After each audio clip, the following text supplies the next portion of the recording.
두 번째 주제 바로 시작하겠습니다. No, he wasn't. He wasn't happy with the test, the war game. I've never liked it either.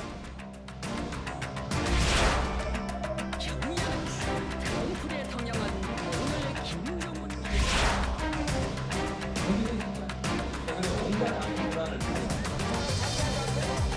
인지 된장인지 구분도 못하고 적군인지 아군인지 구분도 못하는 그래서 그걸 우리가 우방이라고 할 수 있겠습니까?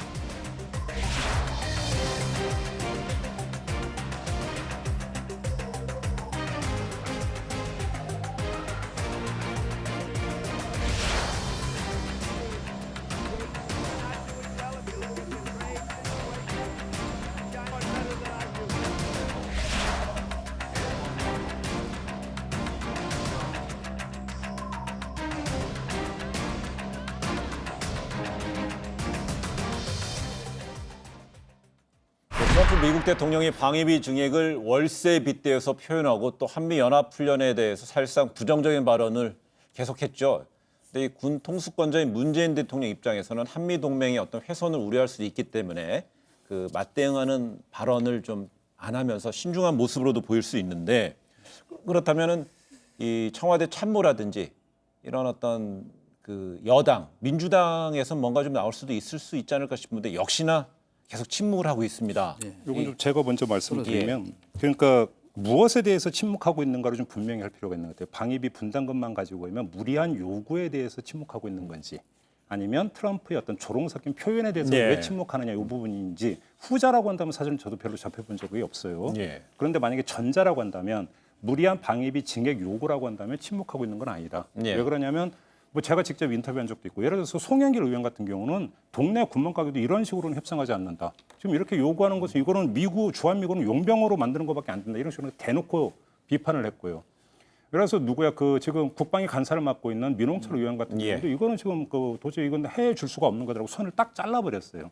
거기다가 민주당 의원들뿐만 아니라 정경도 국방장관도 그러니까 저번에 그 볼턴이 왔을 때 방위비 증액을 요구를 했다는 거 아니겠습니까? 이때 뭐라고 얘기를 했냐면 국방위 그 소속 의원이 확인해서 이제 방송에서 한 이야기인데 지금도 많이 챙겨드리고 있습니다라고 끊었다라는 겁니다. 네. 볼턴 앞에서 바로 이렇게 본다면 민주당 의원이나 뭐 해당 장관인 정경도 장관도 그렇게 대놓고 이야기할 정도면 할 말은 하고 있다. 다만 네. 조롱 섞인 거에 대해서 왜 맞대응을 이렇게 우리의 어떤 자존심을 짓밟는 발언을 하고 있는데 왜 이거에 대해서는 침묵하느냐? 뭐 이거랑 뭐 이야기가 좀 될 수 있는 부분도 있죠. 특히 이제 보수 야권에서도 트럼프 대통령을 강도 높이 비판하고 있습니다. 일각에서는 보수 야권이 그 한일 경제 충돌 속에서 반일 프레임을 활용하는 측면에서 다소 좀 수세에 몰렸기 때문에 반대로 눈을 미국 쪽으로 돌려서 그 미국 쪽이 좀 불편한 시각, 비난까지 하는 선까지 가면서 뭔가 실리를 취하는 게 아니냐 이런 분석도 있는 것 같아요. 그건 뭐 정말 분석이고요. 예. 저도 화가 나는데 솔직히 네. 그 지난번에도 저도 말씀드렸잖아요. 슬슬 그 반 트럼프 그 감정이 생긴다고. 반미보수. 네. 그런데 저는 이게 지금 한 번 처음 있는 일이 아니고 지금 제가 보기엔 세 번째예요. 첫째는 작년에 그 한미 정상회담 미국 가서 할 때 그 문 대통령이 한참 얘기했는데 이건 다 아는 얘기니까 통역하지 말라 그랬죠. 그거 있을 수 없는 권리거든요, 예. 사실. 남의 나라 대통령이 얘기한 거를 통역하지 말라고까지. 얼마나 그때 당황스러운 분위기가 연출이 됐죠. 그다음에 두 번째는 올해 4월달 갔을 때 뭐 자기 무슨 얘기할 거 잔뜩 해놓고 불러놓고 2분 얘기하고 또 뭐 무기까지 잔뜩 사갖고 왔는데 이것도 있을 수 없는 결례예요, 사실은. 그리고 네.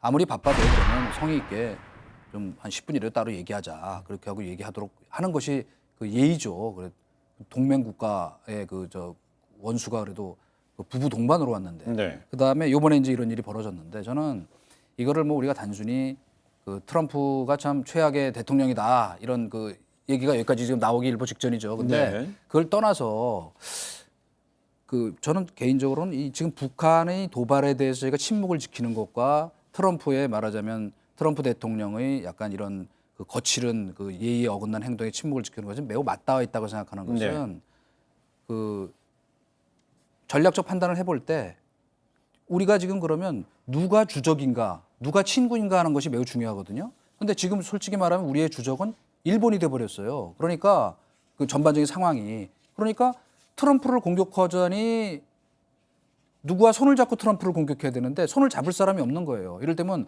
북한과 손을 잡고 트럼프를 공격할 수도 있어. 예를 들면 네. 평화 경제 같은 거는 예를 들면 그런 대응이잖아요. 근데 일본과 손잡고는 트럼프를 공격할 수 없죠. 그러면 또 자, 만약에 저희가 북한을 말하자면 비난하려면 도발에 대해서 미국, 일본과 손을 잡고 해야 되는데 일본은 뭐 지금 이제 멀어져 있고 약간 갈등을 지금 겪고 있는 중이니까 트럼프는 뭐 그거 별거 아니야. 그 저 아주 아름다운 뷰티풀 레터 받았어. 이러고 있으니까 네.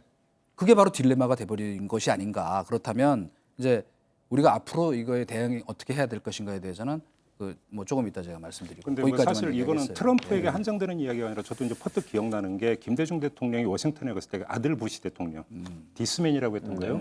그러니까 바로 옆에 앉아 있는데 네. 이러면서 이제 그때 상당히 이제 우리 국민 감정을 또 자극한 경우도 있었고 네. 네. 이것이 어떤 트럼프 개인의 무리함 이렇게 볼 수 있는 부분들도 아니고 어떤 물론 뭐 역대 모든 미국 대통령이라고 일반화할 수는 없는 거겠지만 이런 게 이제 그 트럼프 이외의 어떤 경우에서 나타난다고 한다면 미국의 대통령이 대한민국을 어떻게 보고 있는가라고 하는 어찌 보면 더 근본적인 어떤 그 물음을 던질 필요는 있다.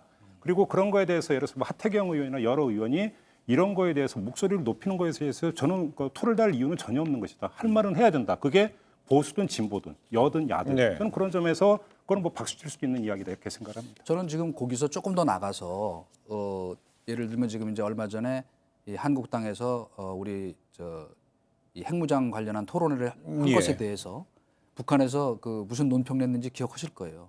미친 개에게는 몽둥이가 약이다는 네. 그 반응을 냈는데 사실은 저 미사일 도발할 때 제가 그 얘기를 하려고 그랬거든요. 왜 아무도 이런 얘기 안 하나? 과거에 1976년에 잘 기억하다시피 그 판문점 도끼 만행 사건 때 박정희 대통령이 딱 이 말을 한 거였거든요. 미친 개에게는 몽둥이가 약이다. 그래서 그 당시에 이제 어쨌든 저희가 뭐 미국 항무전단까지 서해에 갖다 놓고 그 작업을 했죠. 그래서 나중에 사과까지 이제 김일성이 그 스티렐 당시 주한 미사령관에게까지 이제 보냈는데 네. 제가 왜 이 얘기를 하냐면 지금 전체적으로 보면 큰 무슨 저희는 이제 개인 트럼프가 뭐 중요하기도 하지만은 큰 틀에서 보면 지금 미국이 역대 그 고립주의 정책으로 돌아갈 때 아메리카 퍼스트라는 게 따지고 보면 그거잖아요. 네. 이제 세계 경찰 역할 안 하겠다는 거거든요. 그러니까 내가 참 그 호구의 영어를 찾았네. 그 트럼프가 얘기했더라고. 글로벌 호구. 네.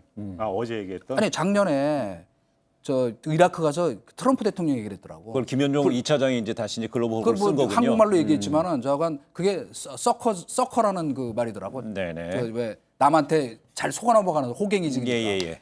그러니까 나는 그런 서커 되지 않겠다 이렇게 얘기를 했더라고 이제 트럼프가. 네네. 그러니까 중요한 건 뭐냐면 과거에 50년대 에치즌 라인에서 우리가 배제됐을 때, 그다음에 잘 기억하시지만 닉슨 독트린 이후에 70년대 주한미군 감축 그다음에 철수 논쟁이 있었을 때 이럴 때 보면은 전부 미국이 고립주의로 돌아가면서 우리 한국에 큰 안보 위기가 왔거든요. 저는 지금 벌어지고 있는 일을 단순히 뭐 이 북과의 관계 그다음에 무슨 트럼프의 네. 개인적인 퍼스널리티를 넘어서서 우리가 총체적으로 안보를 재점검해야 될 상황에 왔다. 그렇기 때문에 그러면 근데 우리가 모델이 되는 게 뭐냐면 바로 우리가 어쩔 수 없이 박정희 대통령 얘기를 아니할 수가 없는 것은 그때 자주국방하겠다고 우리 지금 문 대통령도 자주국방 얘기하시죠. 그다음에 결정적으로 자꾸 그런 식으로 하면 우리 핵무장하겠다 그래서 결국 미국도 나중에 연합사 창설하고 주한미군 철수 논쟁이 끝난 것은 사실은 그게 큰 영향을 준 거거든요. 그러니까 저희도 지금 단순히 그 미국과의 관계에서 뭐 실리를 따지기 위해서 뭐 트럼프 발언에 즉흥적 반응을 보이고 뭐 있을 수 있어요. 그러나 그 전에 뭔가 대미 전략 네. 또 대북 전략에서 뭔가 근본적인 어떤 전략의 변화에 대해서 깊이 있는 저게 있어야 된다. 네, 예. 알겠습니다. 그런 그 생각이- 관련해서 네. 그 우리 김 평론가 짧게 한 20초만 얘기하고 오늘 요 주제는 마무리하겠습니다. 결국은 이제 그 특히 보수 정치인들이 화가 나 있는 건 한미 동맹. 지금 트럼프의 행보가 한미 동맹이 부합하는 행보인가 이거에 대해서 이제 문제 의식을 갖고 있고 섭섭해하고 화가 나 있는 것 아니겠습니까? 그런 점에서 한미 동맹이 어떻게 재정립되어야 되는가 이런 거 한번 담론으로 네. 우리 정치권에서 한번 이야기를 할 필요가 있다 이렇게 생각합니다.